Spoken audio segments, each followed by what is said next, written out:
Fantasy Premier League, a strategical Goliath, bringing millions of people together on one platform, competing for glory over the course of 38 succulent game weeks, going head to head for the ultimate glory. And I sit at just under 6 millionth in the world. What a lot of bollocks.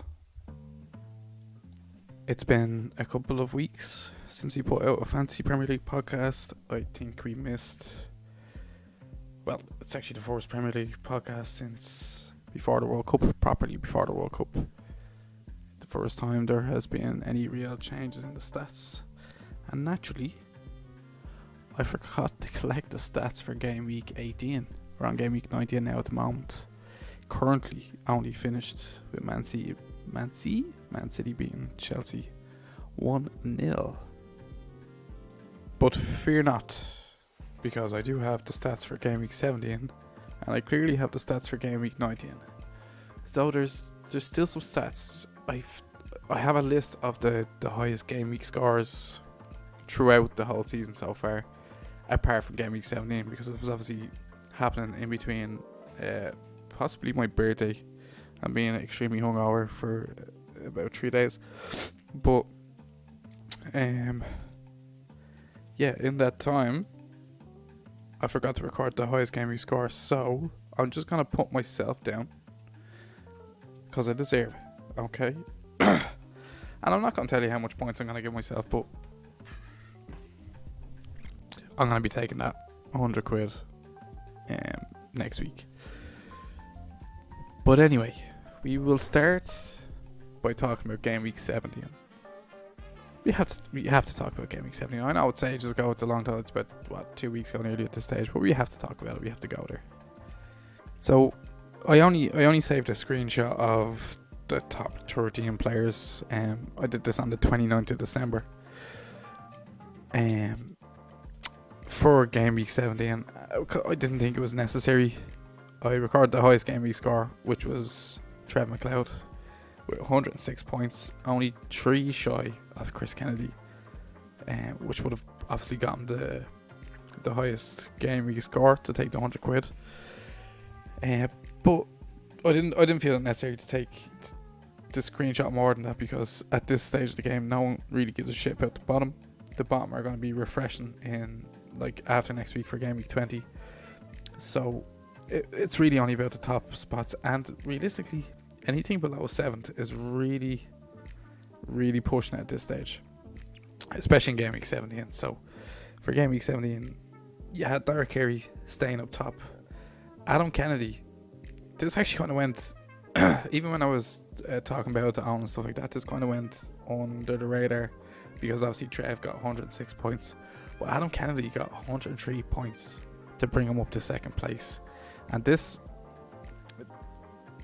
it says a lot, and it's anybody who's listening and anybody who has been following it in the group chat and stuff like that, this might be the most significant 103 points of the season so far, and possibly the same with Trev's 106. I don't think it's going to get him any significant cash. I think it will get him his money back basically, and maybe an extra tenner, but I don't know, it's hard to say. But at the moment the talk is about the top 2. But in game week 17, Adam Kennedy made that leap to second place. I was in the house with him on the 26th when he started getting his points, and I thought I was doing well, and then he told me his points and then told me how many players he had left, and I was like, oh, that's just heartbreaking. It's heartbreaking stuff. So then Luke McLeod goes up to 6th, up to 3rd with 106 points. He's looking sweet. And Bino Faulkner creeps up to 4th with 94 points. Jay Gay drops to 5th. Michael Rooney bottles it for his 3rd year in a row and drops down to 6th. Andy Guthrie, he's been right into the chat. He's been forgetting to do his team, which happens at this time of year. This time of the year is critical. It really is critical, because during the celebrations, during family time, you have to be really, really conscious of doing your team. You have to actually take time out of your Christmas to really think about this shit. Do you know what I mean? it's it's a dedication. And Dermot O'Neill dropped down to 8th place. Beyond that is anything beyond 8th really didn't have a chance anyway. And obviously I missed game week 18, but I'm gonna go straight on to game week 19 because game week 19 is next level, mate. I don't think. I see, it's weird. It's possible that I've been in leagues where stuff like this is happening, but when there's a consistent narrative constantly going over the top of what's happening, so that there's constant, basically, commentation on what's happening, you're hyper aware of what's going on, and it makes it way more exciting, man. Like I although sometimes when I'm about to record this podcast, or me and Honor are about to record this podcast, I regret it. Totally regret it. But this is literally what it's all about. This is what we hope to gain from it. These little sweet spots. And when you're doing all so terrible and you're not in the running for the money, it's very, very hard to continue, which I've pointed out on many times before. But nevertheless, game week 19, mate, is special. It really is. I know for a fact that on game week 18, Derek Carey was knocked off his pedestal by Adam Kennedy. After that 103, I think he capitalised on the 103 points, went straight for the juggler, and Derek Carey started panicking. There was a lot of riffraff in the chat coming into game week 19, and game week 19 has just kind of blown out of the park. It seems like it's the Dara and Adam show, to be honest. Like, there's the Luke and Bino show fighting for that 50 quid, but for the 100 quid or for the 200 quid and second place, it is between Dara and Adam. So far on game week 19 with the points after being added, bonus points added, all that crack, Dara Carey with one game left to go. So there's only one game left to go, and Dara Carey leads by 4 points. And it comes down to the last game with Adam having 3 Chelsea players and Dara Carey having 2 Fulham players left to play, who literally play each other on the final day of when the money is supposed to be won. So it is coming down to that, and obviously in the midst of that, Luke, aka Trev, and Bino Faulkner are fighting it out with 6 points between them for the 50 quid spot. I don't feel like, look, Jay Gay is actually in the run. Jay Gay is in fifth spot, and he's only 2 points off Bino in 4th, which means he's only fucking 8 points off Trev. I don't think Jay had his team set up to try and win money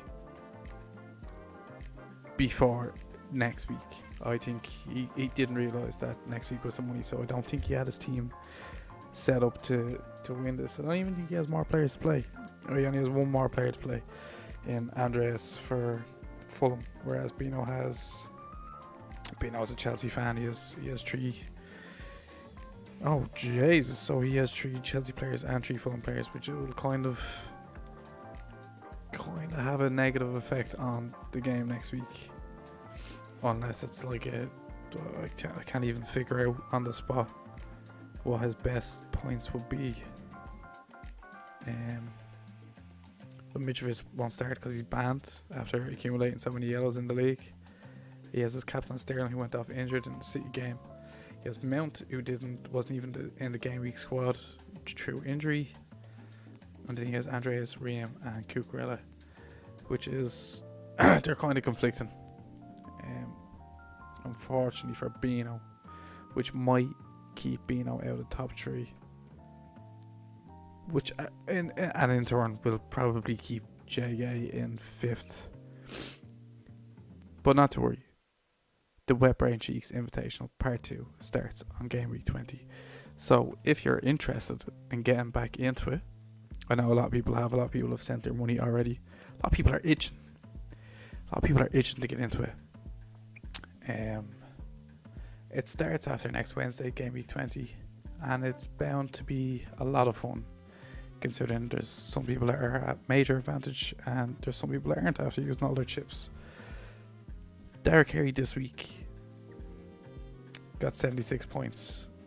He captained Haaland, which kind of didn't work out for him. If Haaland ran amok, I think he would have been guaranteed to take it, but I think Haaland missed the sitter towards the end of the match, so I believe. But yeah, both him and Adam Kennedy used their bench boost, so they really are literally neck and neck.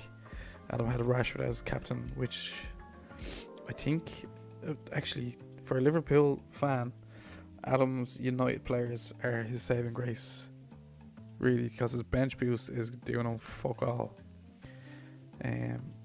He got 5 points from his bench boost, so he's dependent on 3 Chelsea players next week, and 2 of them are defenders, but no Mitrovic for Fulham. It could swing his way. However, it's look, I'm not going to comment on the actual team, because how can I have an opinion sitting down there in fucking 22nd or something like that? So as it stands at the moment, without the last game being played, Derek Carey is winning the top prize. Adam Kennedy is coming second for the second prize, and Trev McLeod is getting that 50 quid, with Chris Kennedy getting the 100 quid for the highest game week score. And then we will reset all of it for game week 20. And we'll go again. We will go again. And we like to be punished, don't we? And before I go, we found out through the Wet Brain Cheeks group chat, if you're not in it and you want to be in it, let us know, that in the casual fashion, or like not even casual fashion, expected fashion, Rory Ford hasn't used any of his chips. Rory Ford has been sitting like a lion in the bushes waiting for the second part of the league. Now people will go all out. People would use all their chips, and he's waiting for that second part of the league. He's going to take it. He's going to take them wins, because he knows he's won it twice before, 2 years running. He knows how it goes. He's waiting. Daniel Redmond also. Basically the two previous winners, Rory Ford won it twice, Daniel Redmond won it once last year.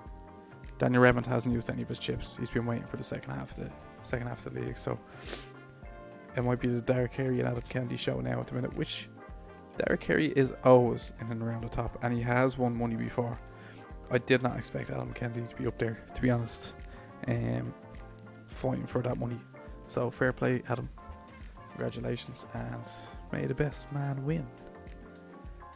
It's from the very start, I said I was rooting for Carey because I wasn't doing great myself, but I find it very hard to root for Carey when my little cousin is in the run for the cash.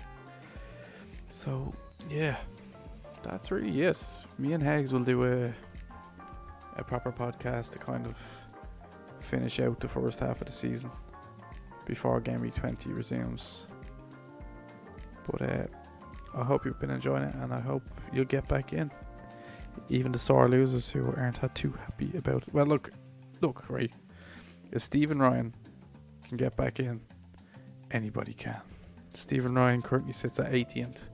He's one of the first people to give me his money for the second half of the league. He's ready. He's waiting. Let's go. Let's do it. Wet Brain Cheeks.